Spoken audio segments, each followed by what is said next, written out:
in hindsight, would you have ever pulled back how many people you pissed off? No. I wish I pissed him off more. I should have gone harder.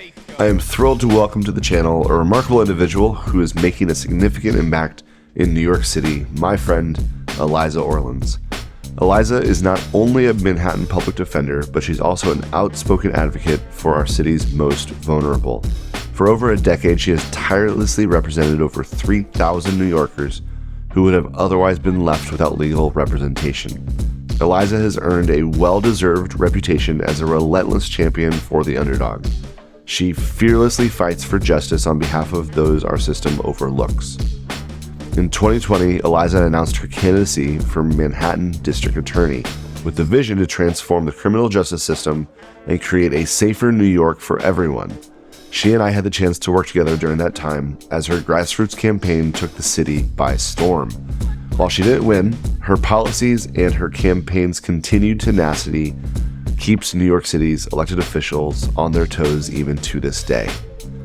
Join me as we take a deep dive on her journey and explore how she is continuing to make a difference in the lives of others. Eliza, thank you for coming on the channel today. Absolutely. For those that have not seen some of your amazing work online and everywhere else, tell us a little bit about your story. So I'm Eliza Orlins. I am a career public defender. It has been almost 14 years in the public defender's office here in Manhattan. And I ran for district attorney. I've appeared twice on the CBS television show Survivor, once on The Amazing Race. But I am a 4-time loser, as you pointed out when you roasted me. But, never stop fighting. I say that I'm fueled by rage at injustice. Yeah. What are you fighting for right now? Fighting to improve our criminal legal system, fighting for individuals, fighting to ultimately abolish jails and prisons and the police one day. Okay. That's the dream. I mean, those are small little goals. How are you doing it? Slowly. Okay. It's a slog. I think that in so many ways I fight to shift the Overton window, to have people understand why we're never going to prosecute and jail our way into public safety, why we really need to think beyond jails and prisons in terms of how we keep our communities safe. Yeah. And that is a hard thing for people to wrap their minds around. Yeah. In the past, you've done that by running for office, by being the public defender all days, all hours, whatever it took. Or more recently, social media has been a pretty big focus of yours, if my algorithm is correct. Yeah, it's funny because I think that in terms of figuring out how to reach people, people are not consuming traditional media in the way that they were. It's not the new generation of kids. They're not watching CNN and MSNBC. They're watching TikTok. They're watching YouTube. And so if that's how I can reach people, I'm more than happy to do it. Yeah. When it seems like there's some experimentation, sometimes we're talking, sometimes we're looking straight at the camera, sometimes it's a recorded video from across the room. What's your favorite experiment that you felt really good about that failed?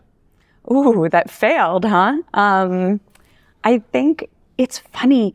Sometimes I record these videos and I'm so passionate about the topic and I really think it's going to resonate with people, and then it just flops. Yeah. And sometimes it's like you're recording a video, you're speaking passionately and you think convincingly into the camera, and people are flicking away after a few seconds. Yeah. No one's watching your content. Yeah. And, occasionally it makes me want to scream. And I'm like, why doesn't anyone care? Why doesn't anyone give a shit? And then at other times, I'll just shoot something out there and not expect it to be, it's just going to get a few hundred likes, but I don't care. This is more for me than for the public. And all of a sudden, that's something that'll pop off. Yeah. Adding it to your bag of tricks, but maybe the arrows in your quiver, seems like the obvious and the next step for what, telling the stories that you tell. What comes next? How do you think about this and the way it's impacting the work that you do? These things build on themselves or build on each other. And the more people you can reach, the better it is. And so that's why I try not to put all my eggs in one basket, and I try to be platform agnostic. I felt like for a while I was just really solely focused on Twitter, because that was kind of my OG platform where I would really be able to use my words, which I think is kind of one of my strengths. And Instagram was more for puppies and rainbows and for friends. Sure. And then I really transitioned into using that also as a means for getting my social justice content out there. And then, started a TikTok during the pandemic when a lot of people did, and then started putting stuff on there. And then more recently started a YouTube channel and, just trying to reach people. And it turns out, I thought, but it's going to be so duplicative. People will see the same thing over and over. But no, there are people who have their favorite platforms. They watch you on only one of those places, and they don't otherwise see your content. So it's important to kind of spread and let those things kind of build on each other. Yeah. When you think about kind of the net effect of all the things that you're putting out there, what's your hope when somebody sees your video? Oh my gosh, I hope that people absorb the message. I hope that it resonates with them. I hope that people, walk away being like, you know what? I'm not going to fucking talk to the cops ever. They're not my friends. Like, I'm never going to, even if I think I can talk my way out of a situation, I'm not going to speak to the police. If I can reach just even a couple people with that message, that means changing those people's lives potentially. Yeah. One of the things that I so appreciate about you is that you have a fully formed opinion about what you think, right? Like, because running for office, you wrote it all out and put it on your website. What would you say for people that are just starting to maybe have their eyes opened to what they really think? People that are just starting to realize that we all play a role in the world that we're creating, but they're not able to defend it the way that you are. They're not able to be as well spoken about it. When you think about talking to maybe some of the younger viewers in your audience, what are you hoping that they will do in shaping their own worldview? Listen, I think that there are a lot of people who didn't grow up in New York City like I did, who didn't have parents who were progressive and who instilled these types of values in them from a young age, and who are actually fighting back against, very conservative parents or people who have cops as parents. It's like, it's hard to do that and to absorb this stuff and then to form your own opinion. But I think, not just watching content from public defenders and really educating yourself about the system, but going to visit your local court, actually sitting there in arraignments and watching what is being done in your name with your taxpayer money, reading amazing abolitionists, people like Mariam Akaba, who is so brilliant and just striking, and just, reading the stories of folks who are impacted by the criminal legal system, or hearing or listening to their stories. There are so many formerly incarcerated folks who are on social media now who are telling their stories. Carrie Blakinger wrote an incredible book and tells her story so compellingly. I really think that there's a lot out there now that people who want to kind of fully absorb and educate themselves and figure out ways to talk about these things convincingly can really do that. Yeah. In the public defender's office, how big is your team? What team? It's autonomous. It's just me. I mean, granted, on certain cases, I have a social worker working with me and an investigator. But no, there's no team. Having the entrepreneurial spirit that you do you feel like a solopreneur? Yeah, I do. I think that's pretty accurate. I think often, even the videos I put out, I do all the filming of myself. I do all the editing. I turn on my little ring light and I just film in my own apartment. And so there's not really a team behind me at this point. What's that like? It's tough. It's exhausting. That's why sometimes, as much as I'd love to be putting out content every single day, it has to take a back seat to my public defending job. And so there are times when I just get too exhausted and I can't do anything new for a few weeks or a month. And that's just the way it is. Yeah.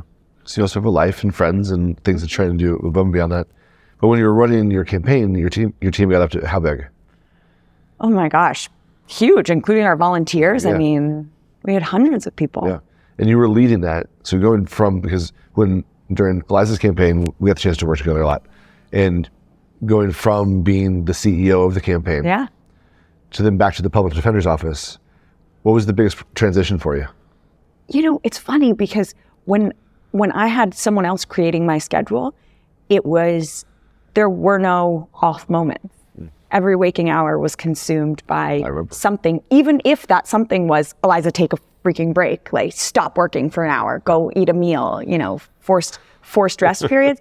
But it was still, every waking hour was somebody else putting things on my calendar. Right. And now going back to having to do all of that myself, it was a transition, in some ways nice, because then you can take breaks and not have someone else dictating the things that you have to do, especially when there's things you don't want to do. Sure. But in some ways I miss it. Yeah. Miss it so much that you might do it again? Oh gosh, never say never.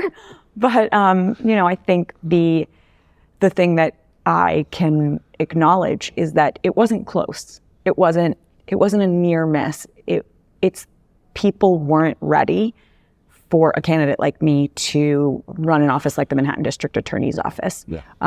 It's going to take a lot, and not to say that can't happen, especially not to say that can't happen in our lifetimes. And gosh, if the political will were to move that far left in 10 years, I'd still be quite a young candidate, Sure. For public office. But as of now, no, I don't really see that, because I think the things that I say are so unwavering. Yeah. And I think that is in part because I have such strong opinions and such moral clarity on these issues that no one's going to talk me into anything else. Right. And I'm never going to say something I don't believe, because it's not who I am. Yeah. And plus there would be, hours of footage and everything else that contradicted it. So I couldn't lie if I wanted to. Yeah. Not that I would. Right. But I think that, the political climate would have to shift pretty dramatically for me to run again. Yeah. And thinking about, there's probably a lot of entrepreneurs watching, and there's probably a lot of people with strong political opinions, and the entrepreneurship of running a campaign, right? Building the team, recruiting the team, the culture of the team. What was something that, looking back, you were most proud of as CEO of your campaign? Oh gosh, I think that the thing that even now, almost 2 years to the day after my election day, that people are still reaching out and saying how much our campaign inspired them, and how they've gone on to, some of our young volunteers are currently in law school hoping to become public defenders. Wow. There are people who are working in politics and other aspects, and kind of using the lessons they learned on our campaign, or the issues they learned about, to really kind of spread that message. It's the RFK, the ripples of hope. And I think that is something I feel so enormously proud of. Yeah. Is that something that you think is transferable? Yeah, of course. But I mean, like replicable. Like, if somebody else was like, you know what, I'm going to run for my local office, what would it take for them to have the ripples of hope, win or lose? Oh my gosh, I think that if you run for local office, if you run for school board, for dog catcher, for any position, if this is something you believe in and you want to help your community, you will have that impact whether or not you win or lose, because the young people who show up, who volunteer, who door knock, who participate, even if they only donate $5 to your campaign, if that is an investment for them, they follow it and they feel part of something. And I think that that's something that so many people can achieve and should. We need more diverse people running for office. We need, more people of color, more women, more, folks who give a shit about their community, and give more shits. Give more shits. Give more shits. Yeah. Give no fucks, give more shits. It's a great line. It's a great line. We're gonna put that on a hat. But it's true. It's like, you want to care, but you don't want to care so much that, I care what people think about me if I really express my opinion. 100%. Yeah. Okay. People don't like my opinion. People are going to come at me with hate. People are going to come at me. God, like the level of people who were attacking me, little old me, throughout the campaign was so wild. I mean, one of my opponents, her husband is a billionaire. A billionaire was like tweeting hate at me at night, like on Twitter. And I'm just like, this man has it out for me. Cy Vance's former first deputy assistant of his office, former federal prosecutor, all this stuff. He's like a MSNBC commentator, all this, was calling newspapers to have them write bad articles about me because of how scared he was by my ideas and by me and our campaign. It was kind of extraordinary. And so you just can't care about that stuff. You have to just kind of stay true to who you are and be outspoken and get people to care. Yeah. Something I say all the time in angel investing, I'm looking at a company and I'm like, if they succeed, who will they piss off? I said, and I invest in companies where it's like, oh yeah. They'll piss off the establishment. Exactly. They'll piss off the seated people that are lazy in power. No wonder you loved my campaign. I loved your campaign. It's the reason I loved it. You got to piss off the establishment. We pissed off a lot. Mm-hmm. In hindsight, would you have ever pulled back how many people you pissed off? No. I wish I pissed them off more. I should have gone harder, if anything. I mean, my team, listen, I think my team kept me balanced, and I had a wonderful team around me. Yep. And they didn't want me out there saying ACAB, even if that's what I believed in my heart, because that wasn't going to win hearts and minds. And so I did understand that. Yeah. But pissing off the people who should be pissed off, the people who benefit from the status quo by perpetuating mass incarceration, by locking up poor people of color, good. I want to piss those people off forever and for always. Yeah. When you think about the platform that's available to you now, if you weren't in the public defender's office, but you still were as passionate as you are, what would you do? What would you do? What would be, in an alternate universe, a role that you might jump into? It's hard to say. I mean, that's why I ran for office, because it kind of just came to me naturally. It was just something that I felt inspired to do because of the unique moment in time and position and experience that I had. But if I could think of something else that I would be doing, I might be doing it. It's, being a public defender, especially for 14 years, takes a really big toll on you physically, emotionally. I have been feeling burnt out lately. So I am trying to figure out next steps, maybe working on a book proposal, and seeing what else is out there, because I'm never going to stop feeling this passionately about these issues. Sure. But is the day-to-day grind of the public defender's office the best way to affect change? Yeah. Burnout's something that we talk a lot about. And being in a public role like you are, what does burnout look like for you? I mean, I think that something that's kind of new, that even though the job has always been tough, is I don't know, I think I dread going to work more than I used to. I just, especially if I have to work a night or a weekend, I'm just filled with dread. And that's a pretty crappy feeling. Yeah. Which is what's making me think that it might be time for a change. Yeah. When you say dread, is it I know that I'm just going to feel awful when I get done, or it's I wish there was a better use of my time? What can you quantify, what part of the experience the dread is targeted towards?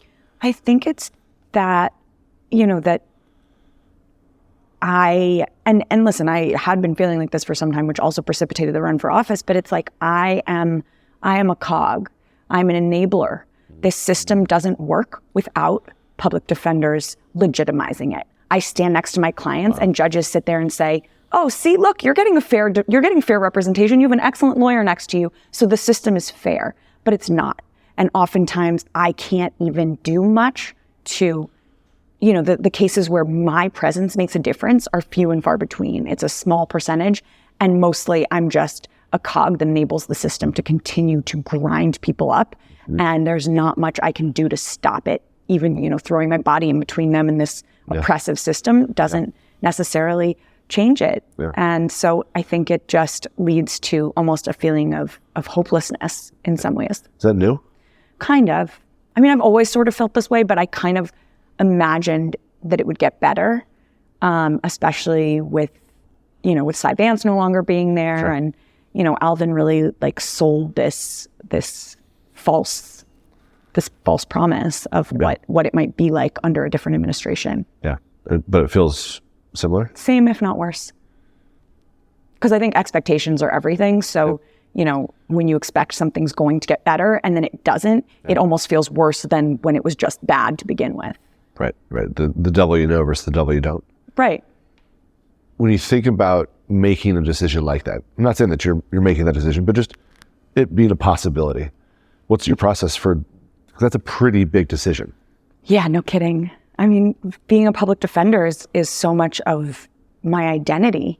It's the reason I went to law school. It was the only job I applied for, and it's the only job I've ever had in my entire adult life. Yeah. And so this was what I thought I would do forever. And the thought of leaving it is terrifying for so many reasons, not just because it's so tied to my personal identity. Yeah. Outside of being a public defender, which I love that every TikTok, every Instagram, every YouTube is Eliza Orlins, a career public defender. But if it wasn't Eliza the public defender, what do you think your friends and family, how would they introduce you, or how do they introduce you without talking about what you do for a living? Radical social justice activist, any of those things. Which you will always be. I will always be. And, nothing will ever take away the almost decade and a half I spent as a public defender, even if I no longer work in that office. Yeah, yeah. Well, I would introduce you as a passionate, amazing person and a really good friend. Thank you. Thank you for coming and hanging out with us. Of course. Where can people see your amazing work? I am Eliza Orlins on TikTok, Orlins on Instagram. If you search Eliza Orlins on YouTube, I'm also on there. And Eliza Orlins on Twitter. And Eliza, you just type in Eliza to search the search bar of any gift site that you want. Yes. And you'll see Eliza on Survivor yelling and screaming at someone. Probably. Amazing. So fun. Best. Thank you.